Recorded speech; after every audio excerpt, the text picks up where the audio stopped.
It's Mandate Madness and the dumbest bill in America. This is Mark Fisher with Mark and the Millennials and the Millennial. Joining me today is Garrick Ross.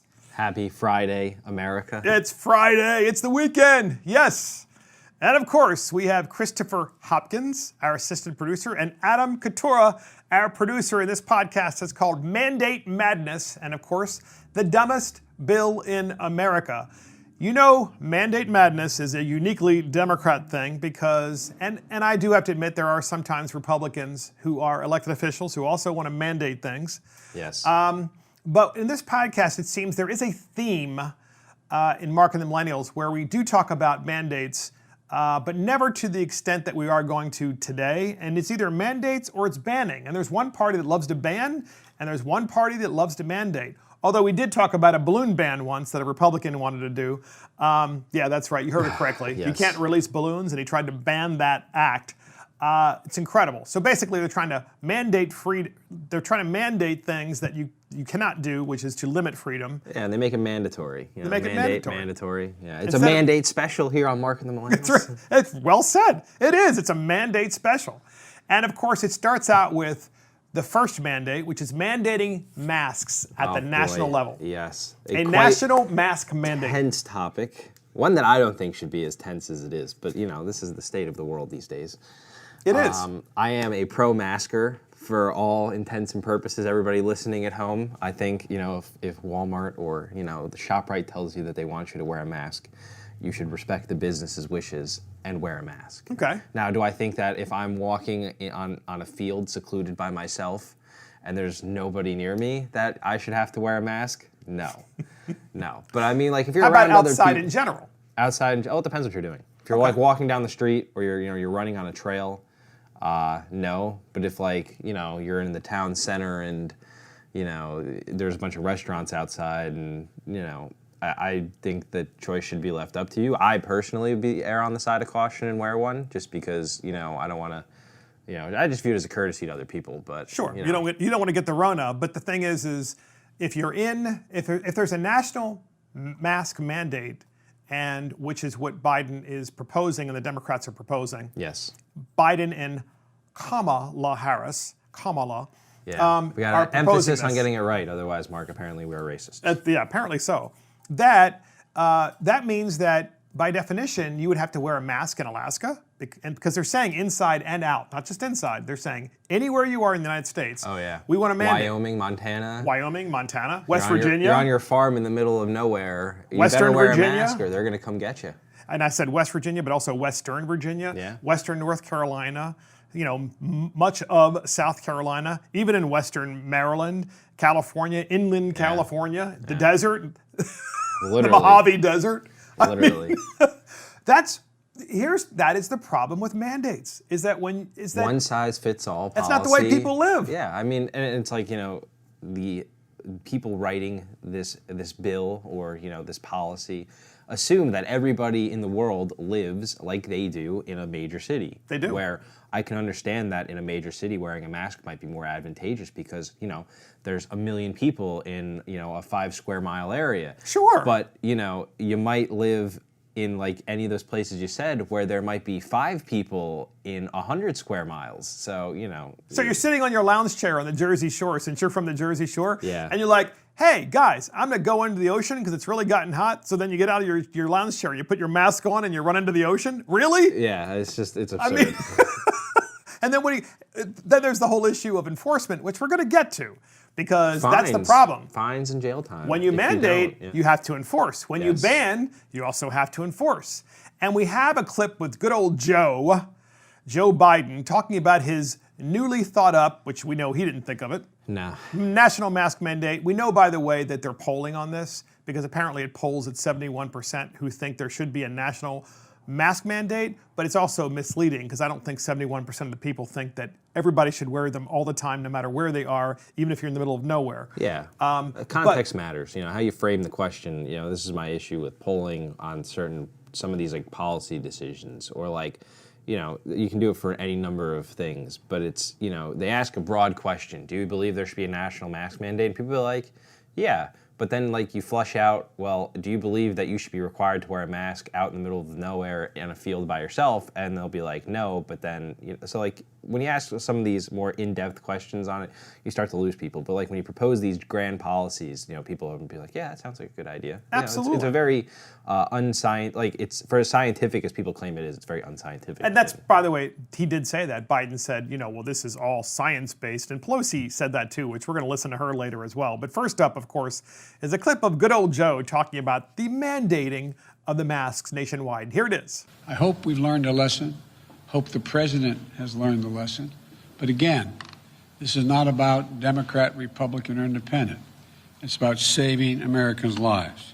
So let's institute a mask mandate nationwide, starting immediately, and we will save lives. The estimates are we'll save over 40,000 lives in the next 3 months if that is done. So I will say this, I'm not a fan of a national mandate. I don't like mandates, period. And I don't think there should be a national mandate. However, Biden did come off very good in this press conference, which, by the way, no one was allowed to ask a question. I'm not surprised. Because it really wasn't a press conference. Because he did a good job, because he used that key term, which Americans want to hear. Lives. He said save lives, but he also said it doesn't matter if you're a Democrat, Or Independent, Republican. or a Republican. It's just a health issue. It's a health issue and you want to save lives. And I think that was a really good move on their part, except that what happens when you're finally able to ask Joe Biden questions, and that's probably never going to happen. Thoughts on this with the good old Biden master? He says, first of all, he says like he's going to save lives. It could save 40,000 lives. I'd be interested to see where he had that statistic. Look, I am no doctor. I am no virologist. I don't know very much about the science of these things, but I think I'm going to sit here and draw some conclusions based on the information that these same sources have provided to me or I just get in the news. And it's that I don't know how effective, masks are for a lot of the ways that the virus is known to have spread. I mean, so let's talk about, the New York City example everybody always talks about. And they did a post-mortem on the height of the New York City infection rate, and they discovered that it was 70% of all infections happened within a household with people who lived in close proximity to each other for a very substantive period of time. That's interesting. And so I don't understand. So masks might be effective in keeping, me from introducing it to people, outside of my immediate family. But if I do get it, the chances of me giving it to people in my immediate vicinity about 100%. is 100%. And it's, no mask is going to stop that. Absolutely. And so and there's other science that says that the masks might not even be as effective as we believe them to be. I mean, I was watching CNN the other day. That's why it's so confusing. First of all, I am old enough to remember when we didn't need masks. Now, I'm saying now that they told us to wear masks, that's fine. But I was watching CNN the other day. Oh, everybody at podcast land goes, holy shit, he was watching CNN. Yes, he's a millennial. Of course it's CNN. Yeah, I like to listen to see what everybody else is saying, just because it's always interesting to have different perspectives. And, Sure. because, this is a news network that carries the weight for the Democratic Party. So this is effectively, they're... Carry the water for the Democratic Party. And so you're basically getting the Democrat talking points. So it's important, to know what they're saying. I agree with you. I agree. And they were saying that not just one layer of mask was enough. Now they were saying that you should have two, at the least, 3 or 4 if you want to be extra careful. And to me, it's at this point where it's like, I don't know what's effective, what isn't effective. If we do a mask mandate, is one layer going to be enough? Are we going to come back to this 3 months from now and say, well, you've got to wear 2 layers of masks and that's mandated. And if you don't do that, you're going to potentially kill 30,000 more people. I definitely see that coming. I would agree with you. And it really does make you wonder about some of these key issues of enforcement. And that's why I don't like mandates. That's why I don't like banning things. And folks out there are exceptions, of course, but as a general principle, a free society doesn't mandate and a free society doesn't ban. So we have Bloomberg News. They interviewed Dr. Fauci, who, by the way, initially said many months ago, you don't need a mask. You don't need a mask. And they just interviewed him, I guess, a day ago about the concept of a mandated mask, the national mandate. And Fauci, I think, stumbled upon some of the truth, but still Fauci, he's so highly political when he talks. You know, he vacillates back and forth. Yeah, you can find a lot of different positions where he stands on one side and then he'll go on another TV show and he'll say the complete opposite thing of what he said earlier. He is very good at staying bulletproof. He is. He has no permanent friends, no permanent enemies, only permanent interests. Yes. Here's good old His Dr. job. Fauci, his job for sure. Here's Fauci. We have a clip on him. Here it is. Why don't we have a requirement nationally to wear masks? You know, I mean, obviously there are some that will argue back and forth. I mean, for me as a public health official, obviously I would like the consideration that everybody wears a mask. We live in a country, as you well know, in which the states have a lot of responsibility. And there is pushback. And one of the concerns, I'm not saying it's the overriding concern, but let me tell you what I hear when people speak about this, is that when you mandate something, you're going to have to essentially enforce it. And will the energy that's put into enforcing actually be a distraction? Will some people push back more when you mandate? For me, I'm not necessarily think that that's the best route to go of not mandating it, but that's not my decision. The issue is if we uniformly and consistently give the message that it is extremely important for everyone to wear a mask, that could be as good as a mandate, because there may be some pushback about mandates. So that last part is when he finally stumbled onto probably what makes sense, which is to, as a government official, encourage everyone to wear a mask, as you described earlier, Garrick, when you're amongst people outside and you're in groups and so forth. Outside, it might make sense in those particular situations when outside to wear a mask. But if you're outside walking down the block somewhere and there's nobody around, I don't see the problem with not wearing a mask. Yeah, and like he said, he got to it in the beginning. You know, I would say this was a pretty good clip from Fauci. But when he gets to it in the beginning, when he says, you know, the enforcement gets kind of strange. Let's talk about that. Is there going to be energy there for people to do these things? So I was watching the news yesterday. I was watching NBC. Ooh, oh man, scary, so scary CNN, NBC. If you say MSNBC, I'm gonna like scream. Well, Mark, I turned them on the radio yesterday. So you might as well just declare me a lib at this point. I'm just kidding. Anyways, I watch them too sometimes. Yeah, for obvious reasons. It's just interesting. Yeah, it's just research for me at this point. Of course. So they were showing us what was going on in Miami, and Miami is one of the few places that has a regular enforcement of mask wearing. And so they have their police officers roaming around Miami, and if you're not wearing a mask, they issue a citation. And how much? And I think it's like a $50 fine, your first offense, and then it goes up from there. Yeah, and so whatever it is, you still got to pay. You still got to pay. But to me, it was funny because it was people. The places they were doing it to me seemed a little strange, because it's like a lady walking out of the ShopRite, it's Publix in Florida. It's a grocery store. She's walking out of a grocery store and she takes the mask off, and then she's walking with her cart, and then you see like these two cops flock up there and be like, "Man, you got to wear a mask," and she's just like, pulls it out and puts it on her face, and then they're like, "Oh, well, you weren't doing it. Here's a citation." Oh my gosh, and so ridiculous. It's ridiculous, because it's like, how hard it would have been to be like, "Hey, ma'am, friendly reminder, wear your mask," because it's like that's enough. Because look, if it was me and somebody came up to me and did something like that, I would stew about it. I would be probably frustrated. I would probably spite them as much as humanly possible. And so this is like the dangers you run into, because people are doing all these things in life where life is still going on, and there is the new reality of the pandemic. I think for the most part, most Americans have been taking this, incredibly seriously, and for their own personal hygiene and other factors like that. But, to walk around and police every moment of people's lives, it's, I get it. Some governments think it's for the right reasons, to ensure the public health, but you're just going to piss off a lot of people, and for no achievement at all. Well, the first thing I do when I walk out of a store, for example, I was in a Dick's Sporting Goods store, and those are big stores. Yeah. And by the time I got out of that store, I couldn't rip that mask off fast enough. I find them hard to breathe, kind of uncomfortable. Likewise, and I'm just thinking, man, thank goodness I'm not in that store anymore, for a variety of reasons, of course, because it's not really that much fun anymore to be in a store anyway, because that's, you have recirculated air and all that stuff goes through all of our minds. So a little bit of paranoia. Yeah. But the issue of enforcement is what you brought up, and this is what I'm really curious about millennials, because have millennials noticed that ever since COVID started, that our rights as citizens, our freedoms, are systematically being eliminated?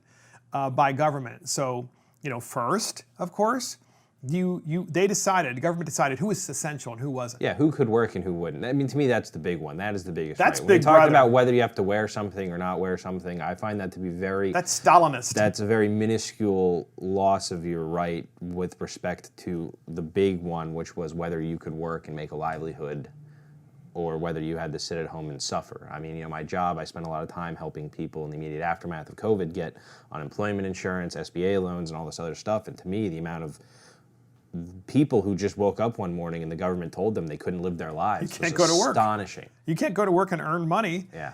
And so, of course, as an example, and we've talked about this previously, but Walmart. You go into Walmart and they sell everything. It's Yeah. basically a department store. It's a bit, yeah. You can get anything there. You can go buy groceries at Walmart. You can buy furniture at Walmart. You can buy sporting goods at Walmart. You can do whatever you want at Walmart. But they've been open this entire time, yet the little company down the street that sells clothing has been closed. Yeah. And the little company down the street that let's say sells candles, they're closed. Mm-hmm. And the other place down the street, like a GameStop, they're closed. Yeah.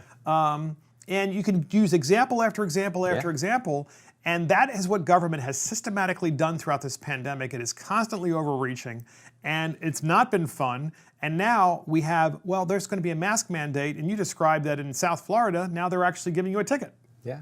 And it's like all things, though, what are we going to know 3 months from now that's going to, because when we're doing all these postmortems now about things, the choices that we made at the beginning that might not have been necessary. And it was, looking at how closing down, a lot of these industries might have been not necessary, but, they're not going to recover. And so, we might know something in the future that, makes this whole debate that we're having now obsolete. And look, if our best information right now is that we should be wearing a mask, that's fine, when in like those situations where I say that it probably makes the most sense to do it. But it's, at all times, all places, everywhere you are, no matter what you're doing, you have to wear one. It makes no sense. It makes no sense. And my general hypothesis about this is that just based on the American attitude, the more you tell people that they have to do something and that there's no exceptions and that you need to comply and comply and comply, the more people don't want to do it. Tell me I'm wrong about this. Millennials in particular don't like to be told what to do. Yeah. I mean, there's no doubt in my mind, having raised them. I might be a little, like biased here, or I might have a very, extreme source here, given that a lot of my friends are New Jersey millennials, and they're the worst. We're the worst. We scoff at authority. Absolutely, I think all millennials do, but they have unlike, of course, the boomers. Millennials currently have, and always have had a different arsenal to get back at you. Yes. So of course, what we would do is, if I was really mad at my father, was really angry at him, I'd do something like really sneaky, like let the air out of his tire or out of his truck. Jesus. I thought it was pretty smart, actually. Then you get up the next morning and you're like, oh my God, my tire's flat. I can't believe that. And of course, I'd be in the back room like laughing, and he had no idea, because of course I would never admit it. You guys, what you do is when you're mad at your parents or you're mad at government, whatever, you start like Snapchatting, there we go, Boomer. with each other. I know, typical boomer. Boomers. And taking pictures and then, manipulating We post them about and so it on forth. Facebook. In some cases, we sue and call the cops. I've seen some real weird stuff that my generation does. Mostly Take Snapchat everything and Instagram. to the and, extreme. absolutely. So Yeah. you guys have all of these, this arsenal of things. We cancel you, yeah. All your friends, by the time this is done, all your friends will hate you. They will hate us. But it's no doubt that millennials, just my observation has been that they hate these mandates and they hate these banning things. And we have Donald Trump he was reading from a script, but he did nonetheless at the end of this statement stumble upon what we're really talking about here, which is it's about freedom. And here's Trump responding to Biden about the mask mandate. And here's the clip. But he never takes questions, so he just, I guess, left. I didn't see it, but I guess he just left the podium. Put it in your minds. My administration has a different approach. We have urged Americans to wear masks, and I emphasized this is a patriotic thing to do. Maybe they're great, and maybe they're just good. Maybe they're not so good. But frankly, what do you have to lose? You have nothing to lose. So we do, and we've been saying wear them when it's appropriate, especially in terms of social distancing. If you can't distance enough, And what do you have to lose? But again, it's up to the governors, and we want to have a certain freedom. We want to have a certain freedom. That's what we're about. We want to have a certain freedom. We want to have a certain freedom, an amount of freedom. That's really what this is about. Yeah. And he is correct. So I wish he could articulate that better. Yeah, because when we talk about this freedom, I think that it gets lost in the context of mask versus not mask, and I don't really believe that that's truly what the freedom is. I think that the freedom is rather, what your government can tell you to do versus what your government can't tell you to do, and which government tells you to do it. So, we're talking America and the United States specifically is a country that abides in the principle of federalism, and somebody like Kristi Noem, the governor of South Dakota, is the best person with her team to make the decision as to what South Dakotians need in terms of public health mandates. Not Joe Biden. Not the president of the United States in Washington, D.C. He can only make such informed decisions on a national scale, but he doesn't, and nor should they, no matter who it is, be expected to know all the nuances of every minute community in each of these states. And so where I think the conversation should be on is who does make these decisions. And I would agree in this context that it really should be left up to the governors. Now, does that mean I think that every governor has made the right mistake or the right choices? No, I mean they're prone to making mistakes. That's the way it is. But overarchingly, I would rather it be delegated to the people who know their communities the best versus one person in Washington, D.C. Makes perfect sense. And I have a kind of a quick anecdote to talk about concerning this mandating of masks. So my brother owns 2 restaurants. And one restaurant, actually both restaurants, have very large outdoor seating areas, and they did even prior to COVID. So fortunately, now that they're reopened, he can socially distance outside much easier than with customers than he can inside. So here's how government is enforcing these crazy mandates, because most people are like, well, who's going to enforce it? The police? Why would the police? No, government uses the health department, and government uses the police, and government uses the liquor board, and government can hire additional people to enforce things as well. So in this particular situation, government is sending in the liquor board and the health members of the health department. And what happened was it was 95 degrees outside. Most reasonable people would want to be sitting inside, but because of COVID, and even though the restaurant is still allowed to be open on the inside, but because of COVID, some people are a little bit more concerned, so they will bear the 95-degree heat outside to sit out there just so they can get out and do something and eat out. Mm-hmm. His waitresses, of course, were dying of heat, coming back and forth in and out of the restaurant, bringing food and bringing drinks, and 2 of the waitresses didn't remove the mask completely off of their face. They just pulled it down to their chin. So yes, their mouth and their nose were indeed exposed, but they didn't take the mask off because they were so daggone hot. Yeah. That's why they did it. The liquor board happened to be there and cited him for a liquor violation. Yeah. A liquor violation. So this is what New Jersey's doing. I talk about this because I'm from there and I hear all the stories. And any of these bars that or restaurants that have an incident or an infraction or something bad happens, they just pull your liquor license. They suspend it. They fine it. They put points against it. And each state does its liquor board and licensing differently. And so it makes it very difficult for you to operate your business because now your taxes go up, your fees, your fine, your insurance payments now go up because you run an establishment that runs on a liquor license. And so the long-term financial effects of this is incredible because it's just at that moment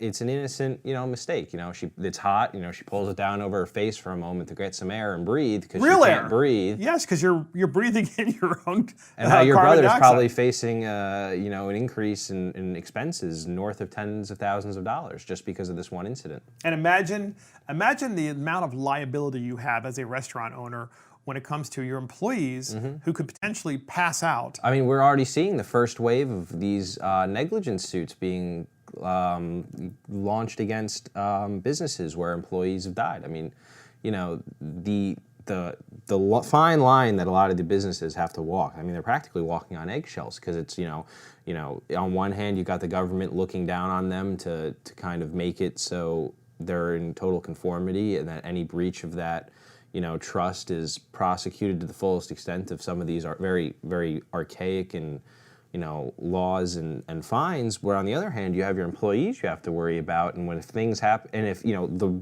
nature of these rules impact their employees, they might be liable to sue you as well. Absolutely, they are. And then you got Absolutely. the patron, all types of liability issues. So many people. So you've got government coming at you like the Gestapo undercover at your restaurant.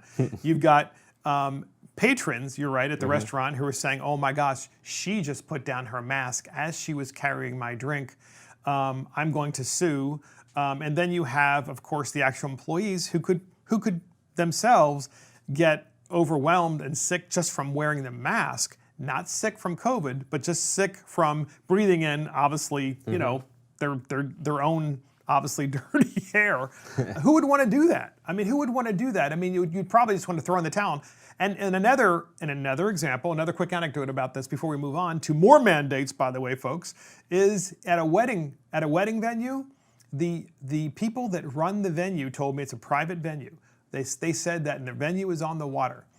And they said what's happening there is, in that particular local government has hired people. So rather than using the liquor board, rather than using the health department, rather than using the police, they've just hired individuals who have boats, and the individuals drive by with telescopic lenses on cameras and take pictures of the weddings while they are taking place to make sure that the weddings have the reception part or the ceremony part, that they are properly socially distanced, even though they're being held outside. That gets us back to this same thing, which is mandating masks. When you think about it, we're systematically giving away our rights. And I'm really curious, and you've given me a lot of information about what millennials think, but we're going to go on to the next mandate, because this podcast is called Mandate Madness. And the next one is mandating fewer places to vote in person. Oh, boy. And that's the next one. It's government basically saying, all those places that you used to be able to vote at in person? You can't do it. We're limiting them to such an extent that now we're going down to 10% of where we were before. Yeah. So most notably in California. I mean, that's the exactly most densely populous state, that's New Jersey, but like the most populated state in the country in terms of just sheer number of people, with the largest cities, LA, San Francisco, San Diego, Sacramento. I mean, the amount of voting centers necessary to accommodate the size of this country is absurd. And meanwhile, the governor is just, in an effort to promote vote by mail, universal VBM, he's just closed down a bunch of the polling locations. Which is so dangerous, Which right? to me is astonishing, because you see it as like this, I see it as like, it's almost hypocritical. I mean, Democrats, I like saying this because it's just funny, because it's the way everybody does it. I am old enough to remember 2018 when Stacey Abrams was wrongfully denied the governorship. You mean of Governor Georgia. Stacey Abrams of I'm Georgia? sorry, she yes. is. You mean Shadow Vice governor. President-elect or Vice President nominee Stacey right. Abrams, because she should have won that too, but it was denied to her. So she thinks. Or so she thinks. But anyway, so Stacey Abrams was denied the governorship, air quotes, because she didn't, because Brian Kemp, who was then Secretary of State, closed down all the polling locations, which also, if you know how things are done, a lot of these decisions are made by local state boards of election that are generally a result of staffing issues. And they weren't closed. And they weren't closed. They were not closed. Anyways, and then they were. By the way, they usually they were closed on time. But go ahead. And they close on time. And if there's like an issue with a bunch of people lined up, usually the state boards are very okay with extending voting hours. Of course, it's just like I've seen elections lost because of that. But yes. anyways, so you get this in Georgia, but then you come over here to California, where basically the same action's being taken. I mean, voting places are closed, but it's good. It's good for the vote, because we're going for vote by mail, which to me in its own right is going to be an absolute colossal, I don't personally see an issue with absentee voting, vote by mail if you request a ballot and things like that, but the business of the state to just mandate that we're going to mail millions to everybody who's registered. There's a problem. It's interesting. There's a problem already in New York with the primary election in New York City. Here in Maryland, there was an issue where they may have declared the winner incorrectly. Yet they were correct, and they decided, well, we're not going to count you know, all the ballots because there's so many of them. How would we do that? Yeah. We've had an issue in Maryland. We've had New issues across the Jersey, country. in New the Jersey. Northeast, there was a primary election, and so this one. We talked about that. Yeah, we talked about it. I mean, they had to throw out hundreds, if not thousands, of ballots just because of issues, and it's like, you know, we here in Maryland, we had ballots go down to North Carolina. North Carolina ballots come to us. Some ballots that were promised to be mailed to all voters didn't even make it in the mail. I mean, if you thought the 2000 election was colossal confusion with, you know, dimpled chads and vote by mail issues and, you know, absentee ballots, I mean, and that took 2 or 3 Hanging weeks. chads, you know. It took 2 or 3 weeks to sort that out. I mean, just from a sheer logistical standpoint. And of course, that happened to happen in a county, a Democrat county, Yeah. in the state of Florida, where they completely had Dropped the ball. Yeah, I mean, they completely dropped the ball. Yeah. So here's what's interesting. There are prominent people across the country who are continuously saying, including many elected Democrats, if not all of them, but they're saying things like, well, there is no issue with mail-in voting. And there's this guy that is a professor in the state of Maryland at a state college, and I'm going to call him out. His name's Todd Eberly. He's a professor. He teaches among other things, I presume, I haven't looked recently at what he's teaching, but generally speaking, it's in the area of American history, politics, government, these kinds of subject matters, and perhaps other subjects as well. He recently tweeted that there is no problem, and there has been shown no problem, and there hasn't been a problem with mail-in voting anywhere in the United States. Yeah. This is a professor, ladies and gentlemen. This is a professor tweeting that. And literally, in real time, we're seeing it all across the country. And I have yet another anecdote for you. Yet another one. My daughter's getting married next month. She mailed out her invitations on Monday of last week. So we're now talking 11 days. Yeah, people still haven't gotten them. And there are people who still haven't gotten them. Yeah. So here is the issue. And she mailed them out regular mail. Here's the issue with mail-in ballots. Once you give up the chain of custody of your ballot, the ballot's in your hand. Once that chain of custody is passed on to someone other than the election, You are at the folks, mercy of them. you don't know what's going to happen. No idea. You have no idea what's going to happen. Do millennials understand that? That is where I'm going with this. No, and to me it's astonishing because they want vote by mail. They want universal vote by mail.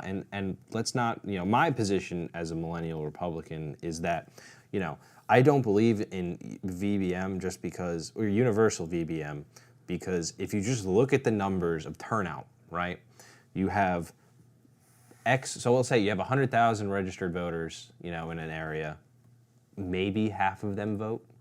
So you're doing just the logistical work of mailing out 50,000 ballots to people who won't even bother to return them. I mean, I think if you want to vote by mail, then all you have to do is go to your state board. For most states, I don't know how it is everywhere, but here in Maryland, I know here in Jersey, it's the same way. You just go to your State Board of Elections website, you request a vote by mail ballot, and they ship it directly to you. And it takes like a week. It's not a big deal. But to just mandate that we're going to close polling locations, which to me is astonishing, because if you want to go vote by mail, vote in person, you should be able to vote in person. I would also rather you have a bunch of polling places with smaller lines than cramming all these people into 1 or 2 voting locations. That's why they're doing it. Where there's That's why they're doing it. Yeah, and to me, you know, but you know, only Republicans do voter suppression. You know, we're the bad guys. You know, but I don't know.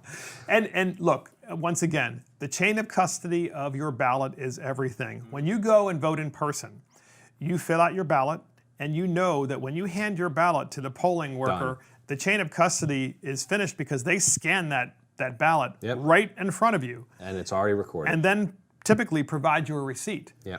And so there's a scanned copy of your ballot, and then there's the hard copy that they retain. And this happens in most states.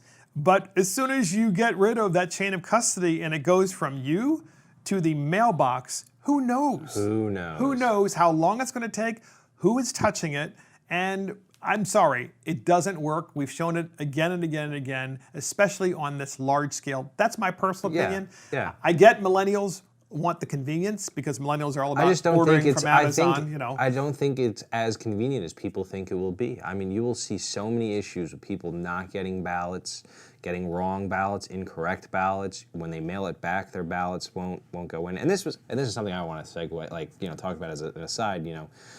I saw it in the news yesterday in the headlines, and it was Trump was talking about universal VBM, and Explain what that is. Universal vote by mail is, Okay.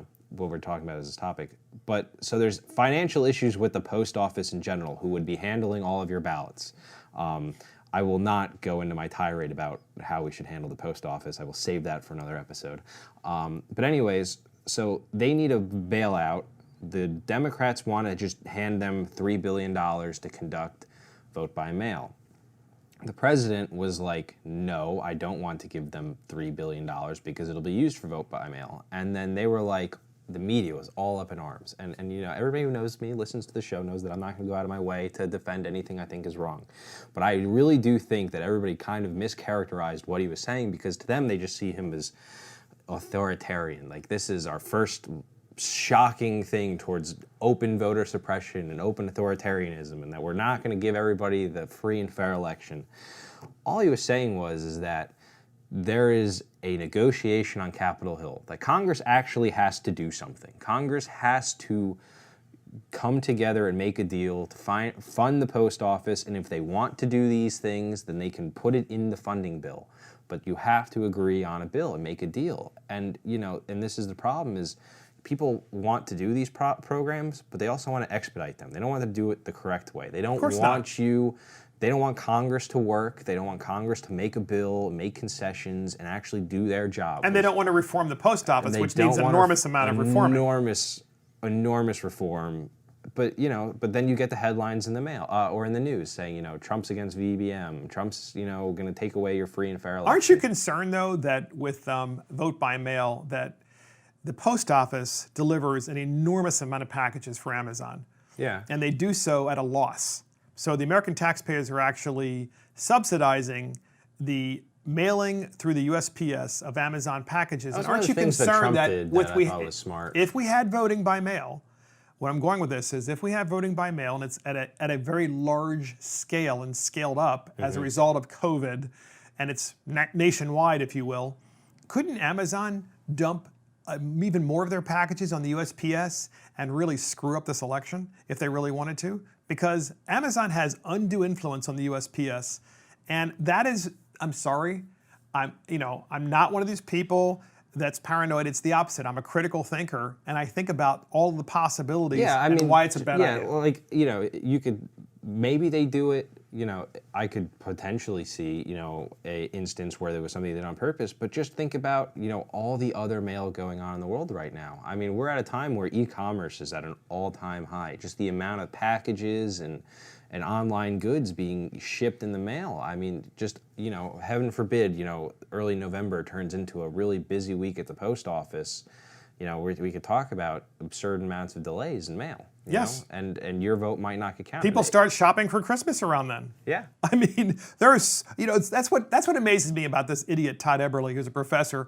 And I'll go back to him because he's supposed to be teaching young people who are in college critical thinking skills, and instead he's tweeting out, "Oh no, suspend all of your critical thinking skills. Voting by mail." There's never been a problem. It's emotional appeals that don't take into account externalities. I mean, when we talk about all of these policies, everybody just sees them as a flat slogan. Socialize or what is it? Medicare for all. Universal vote by mail. These things. Look, they all sound good. Always. You get this great thing, and it's going to be done in this great way. But when you actually think about the manpower and all of the logistics, just from a logistical perspective, how difficult all of this stuff is, it's not as simple as just waking up one morning and snapping your fingers, and the president writes a little decree on paper, and bam, it happens. It really isn't.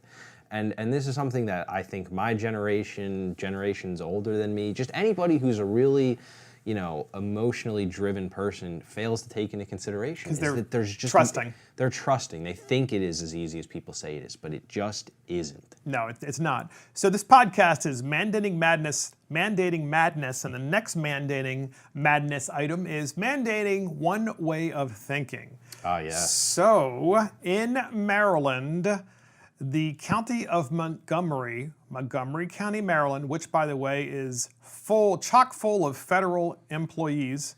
This should be really comforting. It's DC light, really. Yeah, it is DC. Good point.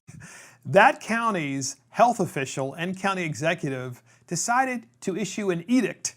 That's the right word for them, edict. Sounds very kingly of them. Yes, and the edict was, you know what? It's not good enough that public schools can't reopen in September, so kids have to now learn at home, not in class at all. We actually are going to close private schools, as yes. well. Yes. So One explain size what happened. fits all. So the governor of Maryland, who I'm a big fan. I'm a fan of the governor of Maryland. He's in a tough battle where he's the Republican governor in a majority liberal state. Very progressive state. Very progressive state. And they came out and they issued this edict, and he was up in arms because let's look at the facts. What is the concerns with schools going back in session is that they're not going to have the ability to social distance, they're not going to have the funding to provide for PPP or any of the changes necessary to facilitate learning. The places that would be most likely to have the resources to be able to do all the things to allow for people in person to learn would be private schools, parochial schools, schools that are operating with a financial windfall. And that would be these private schools. And if they can do this, if they can have children come in and do it safely, then they should be able to. There shouldn't just be a sweeping broad look. If Montgomery County Public Schools assesses their state or their situation and they come to the determination that they can't do it, that's one thing. But to look at the private Catholic school that only has 100 kids there, but also has a lot of money to be able to facilitate learning, let them go to school. Well said. Because I think we talk about it on this show a lot. That first of all, school choice is what we view as probably one of the biggest civil rights issues of this our time. And one of the ways that we think we could facilitate a lot of change in many of the issues we see in this country. But also, private schools give us the ability to make choices for our own kids independent what the government wants. And so, if the parents at a private school want to be able to send their kids to school in person to learn, then they should. Because while concerned about the pandemic, I am also concerned about the growth and the mental acuity of these children and the social skills that they develop by being in class. No part of me thinks that it is going to be healthy to effectively uproot and turn on its head a year and a half of child development. So this especially in young children. So this county, Montgomery County, that tried to also mandate that private schools be closed as well. Yeah. The most powerful teachers union, probably one of the most powerful teachers unions in the United States. Yeah. In the United States, without question. One of them, one of the most powerful, is in that county. And so, as you can imagine, that teachers union, they went to the county executive, and they also went to the health officer in that particular county, and they said, you know what? We're going to be closed no matter what. We, as in the public school system, but we don't want those darn private schools to open. And the real reason that we, as union officials, don't want those private schools to open is because we're terrified of competition. Yeah. Because if there is competition whereby private schools can open because they can figure it out, and they have the resources, not to mention just the common sense, to reopen in a safe way, then some people, if not many people, who are currently enrolled in public schools might choose and change to go to private schools. Now, that was the whole underlying reason they closed those schools. Yeah, and if honestly, Mark, if I had my way as an elected official or somebody who got to make policy decisions or govern, I would let the money follow each of those students. If Montgomery County Public Schools makes the decision that they can't do in-person learning, well, I would leave it up to the parents to say, hey, this is the nature of our situation, but if you want the money and you want your children to go learn in person at a place that can safely facilitate to them that they can do that, then I think that they should have that right. Absolutely. Because I don't think that a state government should, or just any government in general, should tell your kid how they can or can't learn. That is the problem with mandates. And I guess, we're hoping that more millennials actually realize this. And case in point, it's not just the learning that goes from K to 12, but at Chapman University, students have started a change.org petition to remove statues of prominent conservative figures because they're triggered by those figures. So these are actually mostly busts more than they are statues. So it's, like neck up, but some of them are statues, I presume. And get this, hundreds of students at Chapman University are seeking to remove and replace busts of prominent conservative figures, including Ronald Reagan, including Margaret Thatcher, including Milton Friedman, including Ayn Rand, including a number of other individuals because they're triggered because these individuals weren't pro-LGBTQ, etc. Yeah, they didn't so they're trying to check cancel the woke history. boxes. Yeah.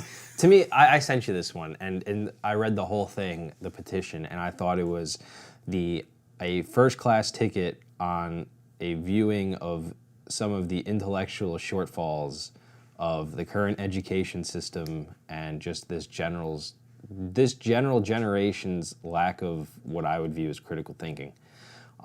So the petition had the gall to put their sources down. They enlightened us as to where all of their great information came from. These riveting textbooks, these riveting scholarly essays on the inherent racism of Ronald Reagan and Margaret Thatcher and why, free market thinking from Milton Friedman and Ayn Rand are terrible. So they put up they got it from John Oliver. They got it from all of these mainstream news progressive sources. They got it from real academics. Yeah, real academics, real riveting, hard-hitting, into scholarship. Really. So it's like when you mandate, it's almost like you're mandating stupidity. Oh my God, yeah. Because the podcast says mandating madness, and that's where all this heads to. It heads to places like Chapman, where you literally have, I think it's close to 800 students now, who say, well, we don't like the busts of these incredibly great minds and great leaders because of the fact that we're triggered and they don't check the box, as you say, they don't check the woke box. Yeah, I mean, I might be biased. I think, Ronald Reagan is probably the greatest politician who ever lived, and I probably pray at his altar every day, just for some personal Garrick viewpoints. But, but this is where we are as a society, right, in terms of the giant divide of ideological thinking where, people who I would view, or most people 10 years ago would view as non-controversial. I mean, all four of those people's, contributions to society, contributions to the world are astronomical and more than anything any of us could ever achieve in our lives. For them to be bludgeoned with the cudgel of wokeness is just absurd. And it's sad because, nobody wants to think critically. Do I think every policy decision Ronald Reagan made was good? No. Sometimes he gets things wrong, but that's the nature of the beast. That's the frailty of human beings. Yeah. And so as long as that exists, and it's going to we probably are not exist, perfect creatures. Therefore, as soon as you create a statue of someone, you're going to be able to cancel that person any time. Yeah. The difference is it's only the left that is interested in canceling statues. Oh my God, I haven't heard of a single person on the right who wants to cancel history or cancel there statues. Are statues and busts to people that I don't like, but I don't wake up in the morning and think that they should be taken down. Give an example. I disagree. A millennial example. Your example is fine. I'm personally not a fan of, Robert E. Lee statues or Jefferson Davis statues. Sure. They are not people that I look up to or aspire to, but I don't wake up in the morning and think that, they should be ripped down and annexed or erased from history. Because this isn't just, about moving them to museums. I think a lot of people, if they had their way, would take them out of academia. They would. There's a teaching moment to actually learning about who these people are because America right now is setting itself up for a very, what I would call, cold civil war. Yeah. And if it became a hot civil war, that would be really bad. Yeah. One of the reasons we need to learn about history is to be reminded that we did have a civil war, and a lot of people died, and it was a civil war that